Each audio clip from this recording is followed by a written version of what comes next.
నమస్కారం సార్.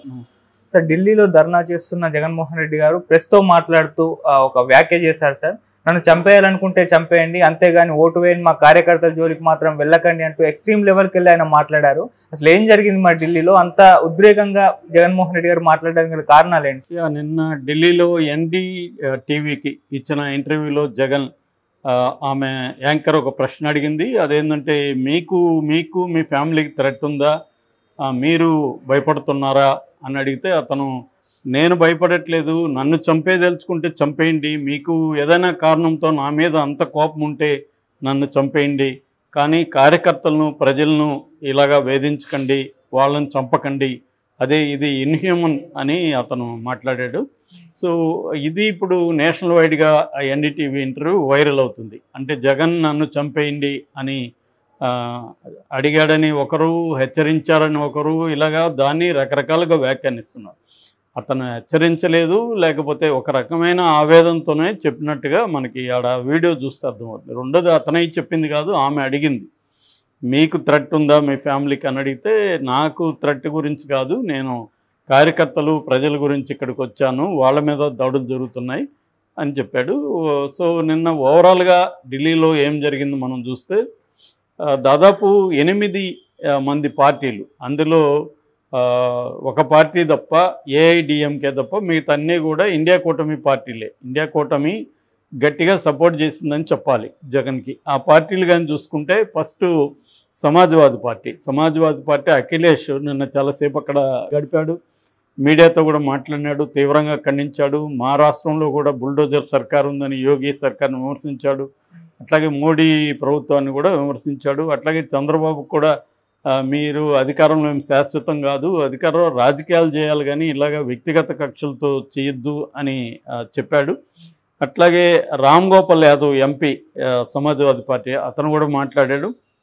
ఇక ఆప్ నుంచి రాజేంద్ర పాల్ గౌతమ్ పార్టిసిపేట్ చేశాడు. ఏఐఏడిఎంకే నుంచి తంబిదురై అతను పార్టిసిపేట్ చేశారు. యూబీటీ ఉద్ధవ్ థాకరే ఫ్యాక్షన్ శివసేన, దాని తరపున ప్రియాంక చతుర్వేది ఎంపీ, సంజయ్ రౌత్, అరవింద్ సావంత్ ముగ్గురు కూడా పార్టిసిపేట్ చేశారు.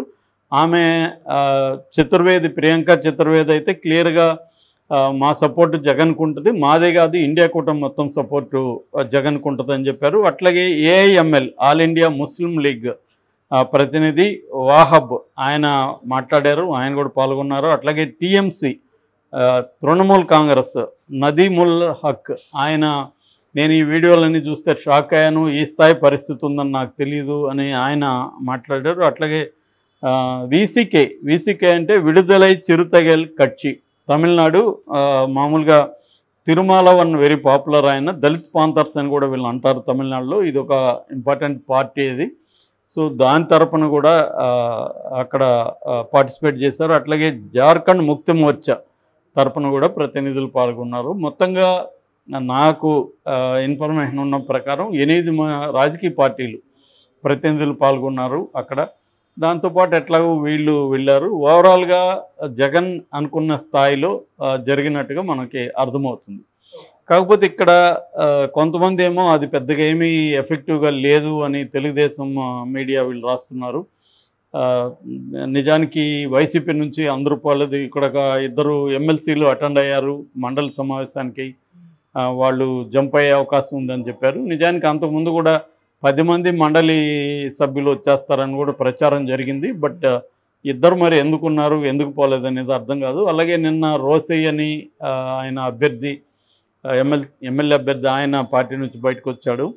సో జగన్కి భంగపాటు జరిగింది అనేది వీళ్ళు రాస్తున్నారు. ఓవరాల్గా నాకు తెలిసి జగన్ ప్రయోజనం అయితే నెరవేరింది. జగన్ ప్రయోజనం ఏందో నిన్న నేను చెప్పాను కూడా. అంటే తను క్లియర్గా మోడీ ప్రభుత్వం మీద ఒక ఒత్తిడి తీసుకురాదలుచుకున్నాడు అతను. అంటే మీరు కానీ నన్ను సపోర్ట్ చేయకపోతే నాకు ఇంకా వేరే ఆల్టర్నేటివ్ లేదు, నేను ఖచ్చితంగా ఇండియా కూటమితో కలుస్తాను, ఫేస్ చేస్తాను, నేను జైలుకి వెళ్తాను, బట్ ఈసారి నేను ఒంటరిగా పోరాటం చేయను, ఇండియా కూటమిలో కలుస్తాను అనేది ఒక సిగ్నల్ మోడీకి పంపించినట్టుగా మనకు అర్థమవుతుంది. అంటే మోడీ కూడా నేను గతంలో చెప్తున్నాను, చంద్రబాబుకు ఫేవర్గా ఏమీ మోడీ లేడు, క్లియర్. చంద్రబాబు అవసరం మోడీకి ఉంది. సో కాబట్టి మోడీ ఆ మేరకి చంద్రబాబు గౌరవం ఇవ్వడం అవన్నీ చేస్తున్నాడు. కానీ ఒక సబ్స్టాన్షియల్గా ఇప్పటి వరకు ఆంధ్రప్రదేశ్కి ఏం చేయలేదు. నిన్న కూడా మనం దాని మీద సుదీర్ఘంగా చెప్పుకున్నాం. అది ఒక 15,000 కోట్లు అప్పు తీసివ్వడానికి మాత్రమే మేము ఫెసిలిటేట్ చేస్తాం, అరేంజ్ చేస్తాం లోన్ అని చెప్పారు తప్ప ఆ లోన్ మళ్ళీ వీళ్ళే కట్టుకోవాలనేది కూడా నిన్న ఈనాడే రాసింది. ఇది రుణమే కానీ భారం కాదని టైటిల్ పెట్టింది, కానీ ఈ రుణం మనమే చెల్లించాలనేది ఈనాడులో క్లియర్గా ఉంది. సో ఏదేమైనా అది అప్పు ఇప్పించడానికి వాళ్ళు హెల్ప్ చేస్తారు, అంతకంటే ఇంకేమీ రాలేదు ఇప్పటివరకు ఆంధ్రప్రదేశ్కి. సో అదే టైంలో బీహార్కి 59,000 కోట్ల ప్రాజెక్టులు శాంక్షన్ అయ్యాయి. అందులో ఏది కూడా అప్పు కాదు, మొత్తం గవర్నమెంట్ ఇస్తుంది. సో ఈ వివక్ష క్లియర్గా ఉందని నిన్న మనం చెప్పుకున్నాం. సో జగన్ని పట్ల మోడీ వైఖరి ఏంది అనేది ఇప్పుడు ఇంపార్టెంట్. దాన్ని బట్టి జగన్ ఇక్కడ ఫ్యూచర్ ఆధారపడింది. జగన్ జైలుకి పోతాడా లేదా అనేది మోడీ వైఖరిని బట్టి ఆధారపడింది. సో మోడీ వైఖరి అంత ప్రోగా ఉన్నట్టు కనబడట్లేదు మనకి. ప్రోగా ఉంటే జగన్ ఈ స్థాయిలో ఇండియా కూటమి నాయకుల దగ్గరికి పోయేవాడు కాదు. ఇండియా కూటమి నాయకుల దగ్గరికి పోయాడంటేనే ఒకటి మోడీని ధిక్కరించడానికి సిద్ధమయ్యాడు, జగన్ జైలుకి వెళ్ళడానికి సిద్ధమయ్యాడు అనేది అర్థమవుతుంది. ఇప్పుడే నేషనల్ వైడ్ ఇష్యూగా తీసుకెళ్తే రేపు తనను అరెస్ట్ చేసినా ఏం చేసినా నేషనల్ వైడ్గా ఇండియా కూటమి మనకు సపోర్ట్ చేస్తుంది. సో రేపు ఇండియా కూటమిలోనే మనం వెళ్ళొచ్చు.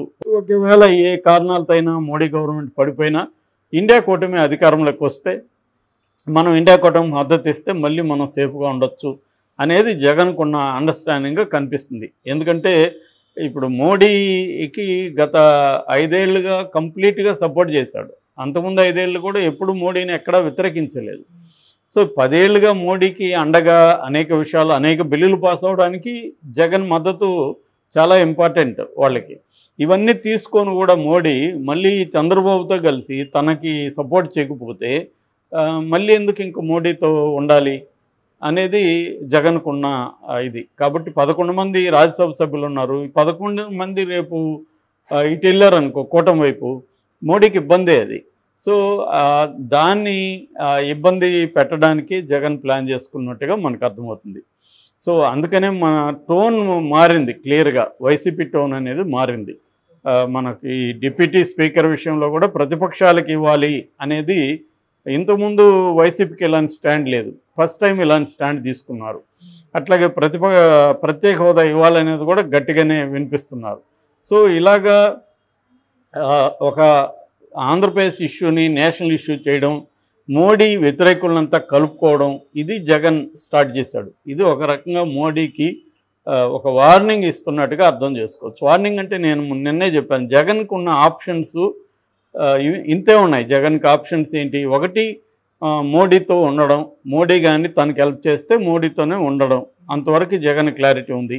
కానీ చంద్రబాబు పగ తీర్చుకోకుండా ఉంటాడా, మోడీ మీద ప్రెజర్ చేయకుండా ఉంటాడా, రాష్ట్రానికి సంబంధించి ప్రెజర్ చేస్తాడో లేదో, కానీ తన వ్యక్తిగత విషయాల్లో చంద్రబాబు ప్రెజర్ ఖచ్చితంగా తెస్తాడు. సో తెస్తున్నప్పుడు జగన్ జైలుకి వెళ్ళే అవకాశం ఉంది. సో అందుకనే జగన్ మొన్న కూడా సాయిరెడ్డి వెళ్ళి విజయసాయిరెడ్డి అమిత్ షాను కలిశాడు. ఏమీ హామీలు లభించినట్టుగా లేదు. అందుకని క్లియర్గా తను ఏం చేశాడంటే ఇప్పుడు కూటమి వైపు వెళ్తున్నట్టుగా ట్రై చేస్తున్నాడు. సో కూటమి వైపు వెళ్తే ఏం జరగచ్చు అంటే జగన్కున్న ఆప్షన్లు ఒకటేమో మోడీతో ఉండడం, మోడీ ఇన్ టర్న్ తనను సేవ్ చేయడం, రెండేమో కూటమి వైపు వెళ్ళిపోవడం. ఒకవేళ కూటమి వైపు వెళ్ళినాడని మోడీ కానీ కక్ష తీర్చుకోవడానికి ట్రై చేస్తే దాన్ని ఫేస్ చేయడం, లీగల్గా కోర్టుల్లో ఫేస్ చేయడం, పొలిటికల్గా ఫేస్ చేయడం, ఒకవేళ జైలుకి వెళ్ళాల్సి వస్తే వెళ్ళడం, దీనికి సిద్ధమైపోవడం, పోరాటాన్ని స్టార్ట్ చేసేయడం. సో ఈ 2 ఆప్షన్లు మాత్రమే జగన్కు ఉన్నాయి. 3 ఆప్షన్ ఏమి లేదు జగన్ దగ్గర. అందుకని ఆటోమేటిక్గా జగన్ ప్లేస్లో ఎవరున్నా ఇంతకంటే వేరే ఏం చేసేదానికి లేదు. ఇప్పుడు సరెండర్ అయి ఉన్నాడు మోడీకి, కానీ మోడీ అతన్ని వదిలేస్తున్నాడు. సో వదిలేస్తున్నప్పుడు ఇంక వేరే ఆప్షన్ ఏం లేదు. సో అందుకని ఇప్పుడు కూడా ఏంటంటే క్లియర్గా నేను అనుకోవడం, మోడీతో తెగదెంపులు చేసుకున్నాడని కాదు, మోడీ కానీ కొంత తగ్గి జగన్కి నిన్ను చూసుకుంటానంటే మళ్ళీ మామూలుగా మేము ఏ కూటమిలో ఉండము, ఓన్లీ మా అన్యాయాన్ని అక్కడ తెలపడానికి వెళ్ళాము, వాళ్ళు మద్దతు ఇస్తామంటే తీసుకున్నాము అని మాత్రమే రేపు చెప్పే అవకాశం ఉంది. సో ఇది ఇక్కడితో ఆగిపోతుంది. ఒకవేళ లేదంటే మాత్రం దీన్ని కంటిన్యూ చేసే అవకాశం ఉంది. అయితే ఇక్కడ కూటమిని మాకు సపోర్ట్ చేస్తుందని ప్రియాంక చతుర్వేది జగన్కి మేము సపోర్ట్ చేస్తామని చెప్పినా కూడా ఇక్కడ కాంగ్రెస్ రాలేదు, డిఎంకే నుంచి స్టాలిన్ రాలేదు. ఇలాంటివి స్టాలిన్ అంటే డిఎంకే ప్రతినిధులు ఎవరు రాలేదు, కాంగ్రెస్ ప్రతినిధులు కూడా ఎవరు పోలేదు. సో అందువల్ల కంప్లీట్గా మనకి ఇండియా కూటమి సపోర్ట్ చేస్తుందా అంటే చెప్పలేం. కాంగ్రెస్ ఎందుకు రాలేదనేది $1 మిలియన్ ప్రశ్న. ఎందుకంటే ఇక్కడ షర్మిల తన ప్రధాన శత్రువు జగన్ అన్నట్టుగానే బిహేవ్ చేస్తుంది. సో మరి దీనివల్ల కాంగ్రెస్ రాలేదు కాబట్టి జగన్కి ఏమైనా ఇబ్బంది ఉండొచ్చా